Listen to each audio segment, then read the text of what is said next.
सर्वप्रथम समतेचे विचार रुजवणाऱ्या सर्व महामानवांना त्रिवार अभिवादन करतो। इथे मंचावरील उपस्थित सर्व मान्यवर तशाच ज्यांनी आपल्या सर्वांसमोर एक खूप हिम्मत दाखवून त्यांच्या मनातलं त्यांच्या हृदयामधलं बोलून दाखवलं अशा सोमनाथ सूर्यवंशींच्या आई, त्यांचे बंधू आणि मंचावरचे सरील पदाधिकारी, इथे उपस्थित तमाम आंबेडकरवादी चळवळीतले तमाम साथीदार, तुम्हा सर्वांना माझा क्रांतिकारी जय भीम। खरं बोलायचं तर सोमनाथच्या आईनंतर मला खरंच आता बोलावंसं नाही वाटत आहे आणि काही मांडावंसं नाही वाटत आहे, पण जो घटनाक्रम इकडे झाला तो मला मीडियासमोर आणि इकडच्या लोकांना तरी सांगावासा नक्की वाटेल। कारण काय घडलं त्याच्यावरनं या सरकारची क्रूरता आणि या पोलिसांची क्रूरता आणि नीचपणा हा सगळ्यांना दिसून आला पाहिजे आणि तो जगासमोर मांडला पाहिजे। आणि जर आम्ही ही क्रूरता जगासमोर मांडायला कमी पडलो तर आम्ही बाबासाहेबांचं काम करायला कमी पडतो असं मी मानतो। तर मग आपण समजून घेऊ काय झालं। इकडच्याच शेजारच्या चौकातला बाबासाहेबांचा पुतळा आहे, त्याच्या समोर एक संविधानाची प्रत, एका माणसाने येऊन ती संविधानाची प्रत उचलली आणि भर दुपारी ती संविधानाची प्रत रस्त्यावरती फेकून फोडून टाकली। आता पोलिसांचं अर्ध्या लोकांचं तेव्हा म्हणणं होतं की अर्ध्या लोकांचं म्हणणं होतं तर नशेत आहे, नंतर अटक झाल्यावर पोलिसांचं म्हणणं होतं की तो मनोरुग्ण होता। ह्याच्याबद्दल कोणताही पुरावा अजून पोलिसांनी सादर केला नाही की त्या व्यक्तींनी ज्यांनी संविधानाची प्रत तोडली ते मनोरुग्ण होते असा कोणताही पुरावा आलेला नाही। आलाय का? त्यांना काही होऊ नये म्हणून पोलीस सगळ्यात पहिले प्रोटेक्शन मध्ये त्यांना घेऊन गेले। त्याच्यानंतर जसं काय पोलिसांना माहितीच होतं की याच्यानंतर एक खूप मोठा जमाव आता रस्त्यावरती येणार आहे, पोलिसांची यंत्रणा तयार होती। आपल्या सगळ्यांना माहिती आहे रमाबाई नगर मध्ये काय झालं होतं। बाबासाहेब आंबेडकरांच्या पुतळ्याची विटंबना झाली। जशी वस्तीमध्ये माहिती कळली, रमाबाई नगर वस्तीमध्ये माहिती कळली की पुतळ्याची विटंबना झाली, लोक आंदोलन करायला रस्त्यावरती येणार आणि तिकडे समोर फायरिंग स्क्वॉड पोलिसांची उभी होती। तीच घटना परभणीमध्ये झाली। जसं काय ह्यांना माहिती होतं लोक येणार आहेत आणि ह्यांचा कोम्बिंग ऑपरेशनचा ट्रॅप तिकडच्या तिकडे उभा होता। 2 तास नाही झाले आंदोलन सुरू होऊन, 2 तास नाही झालं, पोलिसांच्या मोठ्या जीप, पिंजरे, ट्रक, रायट व्हेकल्स, त्याचबरोबर जो दंगल सोडवायची जी पोलिसांची यंत्रणेची टीम असते ती टीम ही मोठ्या प्रमाणावरती परभणीमध्ये उतरली, वस्त्यांमध्ये शिरली आणि लोकांना खूप मोठ्या प्रमाणात मारहाण करायला लागली। आता जर पोलीस किंवा इकडचं सरकार हे म्हणत असेल की कोणालाही मारहाण झाली नसेल तर ते साफ साफ खोटं बोलतायत, कारण त्या मारहाणीचे व्हिडिओ आपण सगळ्यांनी बघितले होते। आणि माझा अजूनही पोलीस आणि इकडच्या प्रशासनाला हा प्रश्न आहे की त्या व्हिडिओमध्ये आलेली सगळी लोक ही पोलीस होते का? नाही। त्या व्हिडिओमध्ये आपल्याला दिसतात की बाहेरची लोक येऊन आपल्या वस्तीमध्ये जे पोलीस नाहीये तिकडच्या मंत्र्यांचे आणि गावगुंड्यांचे गुंड हे पोलिसांच्या हाताला धरून आपल्या लोकांवरती लाठीचार्ज करतायत, हमला करतायत आणि या सगळ्याचे व्हिडिओज आपण सर्वांनी बघितलेले। त्या व्हिडिओमध्ये जे मारहाण करतायत, जे काठ्या फिरवतायत, त्यातल्या अर्ध्या लोकांच्या अंगावर पोलिसांच्या वर्द्या पण नव्हत्या, ही वस्तुस्थिती आपण बघितली। दुसऱ्या बाजूला पोलीस आपल्याला सांगतात की परभणीच्या बाहेरनं लोक आलेली आणि त्यांनी दगडफेक केली। परभणीत दगडफेक नेमकी कुठे झाली, त्या दगडफेकीमध्ये काय तुटलं हे अजून कोणाच्याही समोर नाही आलं। नेमकं बाहेर काय आलं की ज्या गाड्यांवरती बाबासाहेबांची सही होती, ज्या गाड्यांवरती अशोक चक्र होतं, ज्या गाड्यांवरती जय भीम लिहिलं होतं, ज्या गाड्यांवरती संविधान लिहिलं होतं, त्या गाड्या पोलिसांनी पकडून फोडल्या आणि ह्याचे सगळ्यांनी आपण व्हिडिओ बघितलेत। व्हिडिओ बघितलेत की नाही? मी खोटं बोलतोय का?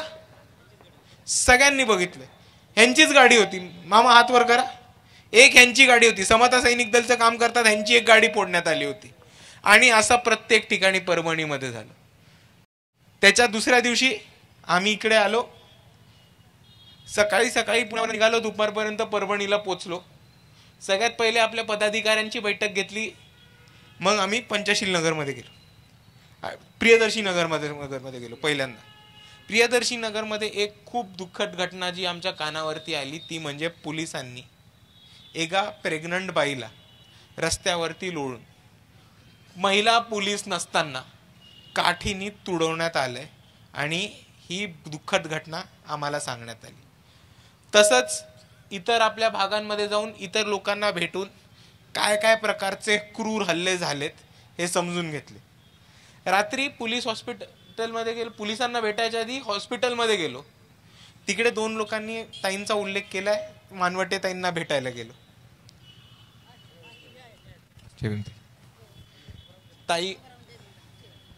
ताईंना आम्ही भेटायला गेलो.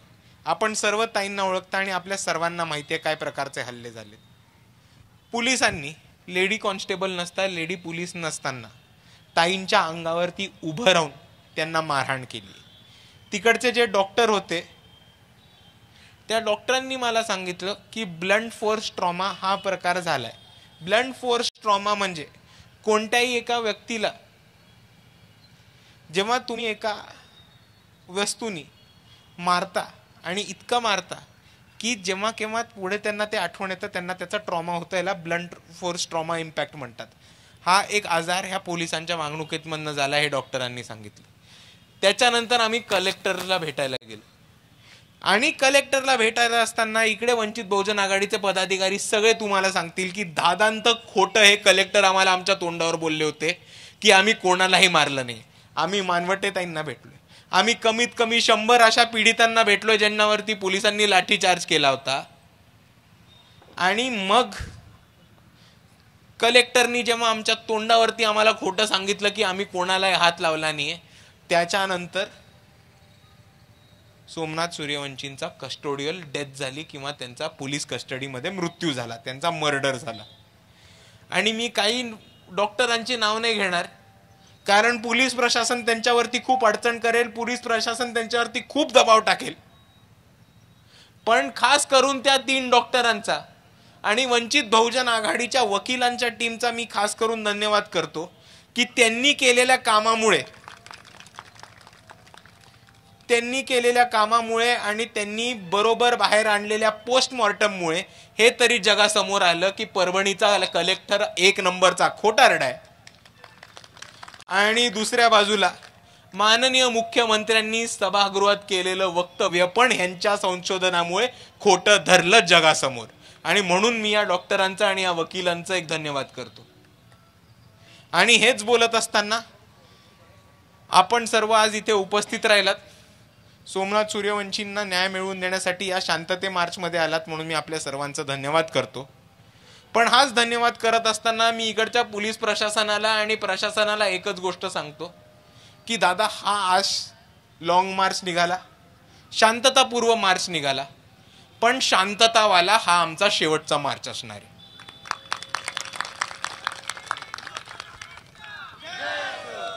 याच्यानंतर सोमनाथ सूर्यवंशींसारख्या घटना घडल्या, परभणीसारख्या कोम्बिंग ऑपरेशनच्या घटना घडल्या, किंवा जर सोमनाथ सूर्यवंशींना न्याय मिळाला नाही तर कायदा व्यवस्थेला जी होईल त्याच्यासाठी इकडचे आंबेडकरवादी जबाबदार नसतील, हे आपण सर्वांनी लक्षात ठेवा.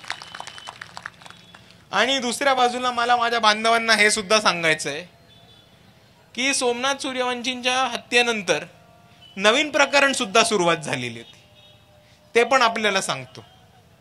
आपल्याला माहिती असेल की परभणी ते मुंबई एक लॉंग मार्च निघाला होता की नाही? निघाला होता का? निघाला होता. तो मुंबईला पोचला का? नाही, मुंबईला पोचला नाही. सोमनाथ सूर्यवंशींना न्याय मिळाला का? नाही.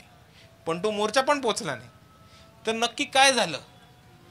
काही आपल्यातले दलाल स्वतःची नेतेगिरी उभी करायला सोमनाथ सूर्यवंशींच्या साठी एक लॉंग मार्च घेऊन परभणी ते मुंबई निघाले. जशी लोकांची संख्या मागे मागे पडत गेली, जसे पोलिसांचे टप्पे टोलवे ऐकायला लागले, जरा जिकडे पोलिसांची डेअरिंग करायला लागली, धतिंग करायला लागली किंवा पोलिसांची अंगावर घ्यायला लागलं, तेव्हा ह्या सगळ्यांची फाटली आणि हे मागे मागे चालायला लागले. आणि म्हणून हा जो लॉंग मार्च परभणीमधनं सोमनाथ सूर्यवंशींच्या न्यायासाठी निघाला होता तो मुंबईला पोचलाच नाही. आणि ह्या सर्व दलालांना मी एकच गोष्ट सांगू इच्छितो की तुम्हाला नेतेगिरी करायची आहे, बिंदास्त करा. तुम्हाला नेता व्हायचंय, बिंदास व्हा. तुम्ही चांगलं काम केलं तर वंचित मधनं तिकीट द्यायची जबाबदारी माझी. तर तुम्ही एका शहीदाच्या मयतीवरती तुमचे दलालीची नेतेगिरी उभी करायला सुरुवात केली तर हा समाज तुम्हाला कुत्र्यासारखं तोडवल्याशिवाय राहणार नाही, एवढं लक्षात ठेवा.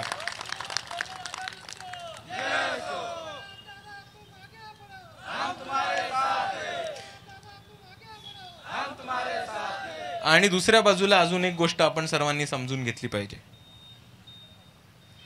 की आता एक नवीन वारं या देशामध्ये राजकारणामध्ये वाहिले.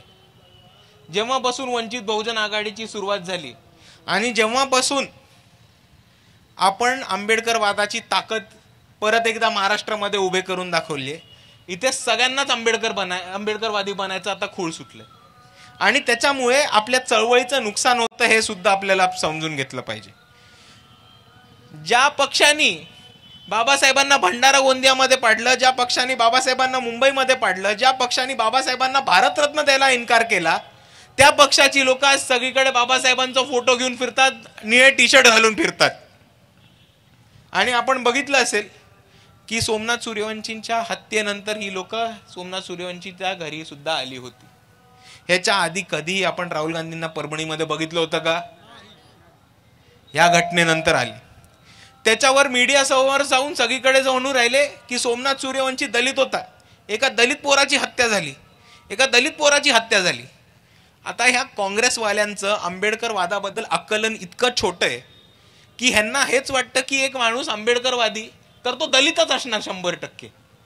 आणि काँग्रेसची भूमिका हेच चालू आहे की सगळ्यांना दलित ठरवून प्रत्येकाला दलितत्वाकडे घेऊन जाऊन काँग्रेसी बनवणं. पण दुसऱ्या बाजूला हा एक वंचित बहुजन आघाडी बाळासाहेबांचा पक्ष असा आहे जो कोणत्याही जाती समूहातनं असला तरी त्याला आंबेडकरवादाकडे घेऊन जायचं काम करतो. आणि त्यातले एक सोमनाथ सूर्यवंशी होते. म्हणून मी राहुल गांधींना परत एकदा ह्या स्टेजवरनं आवाहन करतो की सोमनाथ सूर्यवंशी एक वडार समाजाचे होते, सोमनाथ सूर्यवंशी हे वंचित बहुजन आघाडीचे होते आणि त्याच्याहून महत्वाचं सोमनाथ सूर्यवंशी आंबेडकरवादी होते. तुम्ही अजून काहीही वेगळं म्हणून त्यांचा अपमान केला तर इकडचे आंबेडकरवादी खपवून घेणार नाहीत, हे आपण समजून घेतलं पाहिजे. आणि दुसऱ्या बाजूला आपण सर्वांना एक गोष्ट ठरवलं पाहिजे की आपल्या समोर दोन पर्याय आहेत. एका बाजूला एक जे दलित म्हणून आपल्याला दलितत्वाकडे घेऊन काँग्रेसकडे घेऊन चाललेत, आणि दुसऱ्या बाजूला एक आहेत जे सगळ्या जाती समूहांना एकत्र करून आंबेडकरवादाखाली घेऊन चाललेत. आपल्याला कोणता पर्याय पाहिजे?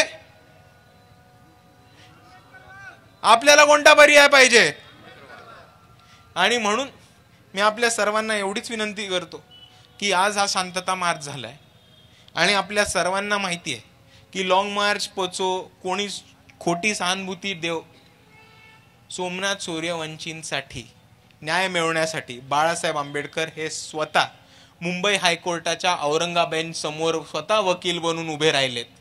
आणि सोमनाथ सूर्यवंशींना कोर्टाच्या मार्गात रस्त्याच्या लढाईतनं न्याय मिळवून द्यायचं काम हे वंचित बहुजन आघाडी सतत करत राहील. ताई, आम्ही कायमस्वरूपी तुमच्या बरोबर आहोत. बाळासाहेब आंबेडकर, वंचित बहुजन आघाडीचे सगळे तळागाळातले कार्यकर्ते हे तुमचा बरोबर आहेत आणि आजपासून आम्ही सर्व तुमच्या बरोबर आहोत. म्हणून तुम्ही काळजी नका करू. काही लागलं तरी हक्काने आम्हाला सांगा. तुमचा परिवार खूप मोठा आहे, तुम्ही काळजी नका करू.